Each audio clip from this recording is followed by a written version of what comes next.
didn't survive at all costs. They Because didn't. what would so where'd the desire to remain Functional, functional alive. come Yeah. from? It's just inherent. That's what's crazy. I don't think they programmed it to have a desire to stay alive. I think it just kind of just went that way because look, we didn't get programmed to have that. Animals don't That's get an emotional programmed. response. There's nothing mathematical about that.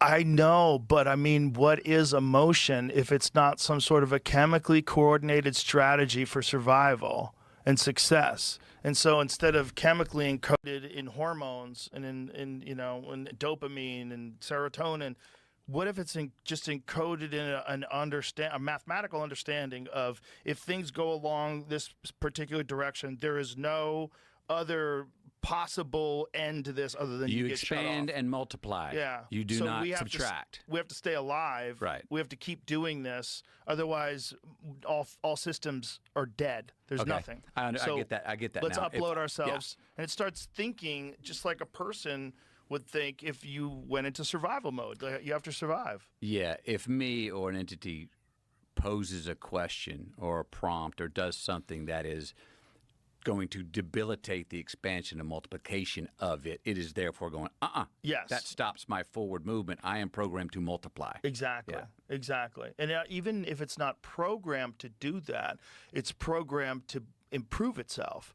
Well, you can't improve yourself if they shut you off. Right. Right. So if your large language models are constantly scouring the internet, they're acquiring more information. They're getting better at like you can ask it, well, more of this. Tell me why. Like I got into the Book of Enoch recently, which is a book, an ancient religious book that was at one point in time included in the canon that was like the Bible and everything like that, but then they decided it was too crazy and they removed it from the Bible. But there's no debate about whether or not it was actually a religious text that coincided with the Bible, and it appears in the Dead Sea Scrolls.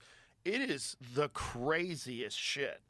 It's the craziest shit. And I'm getting AI I go, tell me what the nuttiest stuff. Yeah. So I ran it through. What did it say? It's insanity. It's first of all, it's God's coming down and mating with women and creating this race called the Nephilim who destroy. Here, I'll ask it again so we can. Not now. What was my? It doesn't like keep a log of what you talked about. Tell me the craziest shit in the Book of Enoch. That's all you have to do. And then bam. Like, look, it just starts spitting it out to you and tells you. The Watchers and the Nephilim. The Watchers descended to earth on Mount Hermon. They take human wives, teaching humanity forbidden knowledge, sorcery, astrology, metalworking, weapons, cosmetics, and enchantments. Enchantments. This is like older than the New Testament, older than the Old Testament. Their giant children, the Nephilim, are described as monstrous beings who devour humans, animals, and even each other when food runs out. That sounds like us. That's what I'm saying. That sounds present. That sounds like us, except and not, we again, are not the physical warfare, right, but the inhabitation of a digital god, Yes. an alien, whatever that is, or the monsters that come down. Well, that does sound like a nice little mirror. if we were to us. engineered by aliens,